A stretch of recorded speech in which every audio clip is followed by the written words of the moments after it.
ഒരു പുതിയ ജീവിതം മധുരയിലേക്ക് വന്നപ്പോൾ ആ ആഗ്രഹം മാത്രമേ അവൾക്കുണ്ടായിരുന്നുള്ളൂ.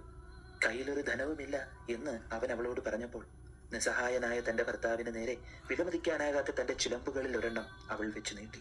എന്നാൽ ഒരു നരാധമന്റെ ചതിപ്രയോഗത്തിലൂടെ ആ ചിലമ്പ് മഹാറാണിയുടെ മോഷണം പോയ ചിലമ്പാക്കി തീർത്ത് കള്ളനെന്ന് മുദ്ര കുത്തിയ അവനെ പാണ്ഡ്യമന്നൻ നിഷ്കരുണം കൊന്നുകളഞ്ഞു. ഭർത്താവിന്റെ ചിരിക്കുന്ന മുഖത്തിനായി കാത്തിരുന്നവൾക്ക് കിട്ടിയതോ അവന്റെ മരണവാർത്തയും. എന്നാൽ മുറിയടച്ച് കരയുകയല്ല അവൾ ചെയ്തത്. മുടിയഴിച്ച് രണ്ടാമത്തെ ചിലമ്പുമായി പാണ്ഡ്യമന്നന്റെ സദസ്സിലെത്തുകയാണ് ചെയ്തത്. അവൾ പാണ്ഡ്യമന്നനോട് ചോദിച്ചു, എന്ത് തെറ്റാണ് എന്റെ ഭർത്താവ് ചെയ്തത്?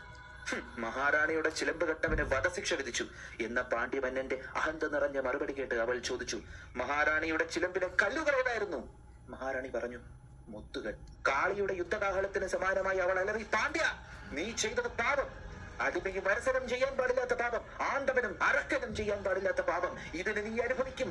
മധുര നിന്ന് കത്തും എന്നലറിക്കൊണ്ട് അവൾ അവളുടെ കയ്യിലിരുന്ന രണ്ടാമത്തെ ചിലമ്പ് എറിഞ്ഞുടച്ചപ്പോൾ അതിൽ നിന്ന് വീണത് മുത്തുകളല്ലായിരുന്നു, മരതക കല്ലുകളായിരുന്നു. അവളുടെ കണ്ണിൽ നിന്ന് പൊടിഞ്ഞ കണ്ണീരിൽ അന്ന് മധുര നിന്ന് കത്തിയപ്പോൾ മധുര മീനാക്ഷി പോലും നിസ്സഹായയായി.